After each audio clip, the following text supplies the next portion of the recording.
नमस्कार, आप देख रहे हैं उत्तर प्रदेश टाइम्स और मैं हूं आपके साथ ज्योति मिश्रा। नेशनल डेमोक्रेटिक अलायंस यानी एनडीए की संसदीय दल की बैठक शुक्रवार 7 जून की सुबह 11 बजे संसद के सेंट्रल हॉल में आयोजित की गई।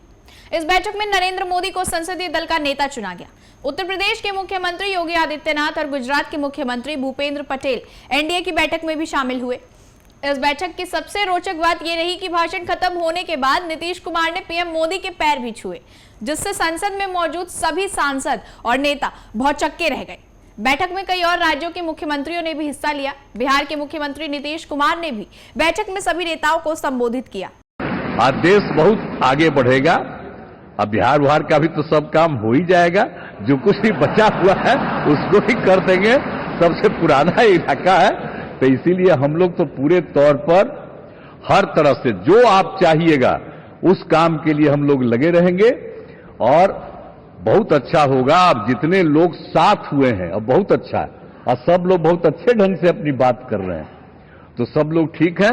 हम मिल करके सब लोग चलेंगे और हम लोग पूरा आपके साथ रहेंगे और आप पूरे देश को कितना आगे बढ़ाएंगे ये बहुत खुशी की बात है। लोकसभा इलेक्शन 2024 के रिजल्ट के बाद कुल मिलाकर परिस्थिति कुछ ऐसी बन गई है कि बीजेपी को सरकार बनाने के बाद अपने एनडीए के सहयोगी दलों का विशेष ख्याल रखना होगा, क्योंकि साफ है कि सरकार इनके बिना अब चल ही नहीं सकती। एनडीए को 293 सीटों पर जीत मिली, जिसमें 5 दलों को मिलाकर ही संख्या बल 280 है। 10 पार्टियों ने मिलकर 13 सीटें जीती हैं। समर्थन के नाम पर 1-2 सीटें जीतने वाले एनडीए के ये दल बीजेपी पर लायबिलिटी बन गए हैं। भारतीय जनता पार्टी सरकार बनाने की कवायद में जुटी है, तो वहीं सहयोगी दलों की डिमांड लिस्ट भी सामने आने लगी है। सरकार गठन के लिए चंद्रबाबू नायडू और नीतीश कुमार की अपनी अपनी शर्तें हैं, तो बाकी घटक दलों की भी अपनी अपनी डिमांड। चंद्रबाबू नायडू की पार्टी ने लोकसभा स्पीकर के साथ सरकार में अहम मंत्रालयों पर दावा ठोकने के साथ ही आंध्र प्रदेश को विशेष राज्य का दर्जा देने की मांग उठा दी। वहीं नीतीश कुमार की अगुवाई वाली जनता दल यूनाइटेड जेडीयू ने भी यूसीसी पर चर्चा, अग्निवीर की योजना पर पुनर्विचार की शर्त रख दी। लोकसभा चुनाव 2024 में एनडीए को 293 सीटों पर जीत मिली है। बहुमत के लिए 272 सीटों की जरूरत है। एनडीए के 293 में नीतीश के 12 सांसद और चंद्रबाबू नायडू की पार्टी टीडीपी के 16 सांसद शामिल हैं। इन दोनों की गैर मौजूदगी में एनडीए के पास 265 सीटें बचती हैं।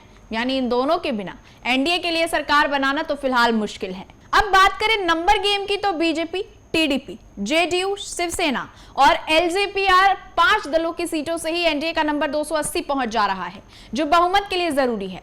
272 के जादुई आंकड़े से 8 भी अधिक नहीं होने वाला। संसद में प्रतिनिधित्व वाले एनडीए के बाकी 10 दलों के 13 सांसद हैं, लेकिन इन दलों में ऐसे कद्दावर चेहरे हैं जिन्हें दरकिनार कर पाना इतना आसान नहीं होने वाला। अपना दल के खाते में 1 सीट आई है, लेकिन वो इकलौती सांसद खुद पार्टी प्रमुख अनुप्रिया पटेल हैं।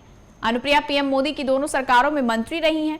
ये तो वही बात हो गई, रुपए के लेन देन में छुट्टे कराने के लिए एक टर्म यूज होता है, चिल्लर।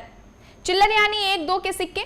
लोकसभा चुनाव नतीजों के बाद अब ये 1-2 सीट वाली पार्टियों के हैवी वेट नेताओं को एनडीए सरकार में एडजस्ट करना पीएम मोदी के लिए सरदर्द बन सकता है। फिलहाल इस खबर में इतना ही। यूपी से जुड़ी तमाम बड़ी खबरों के लिए देखते रहिए उत्तर प्रदेश टाइम्स। धन्यवाद।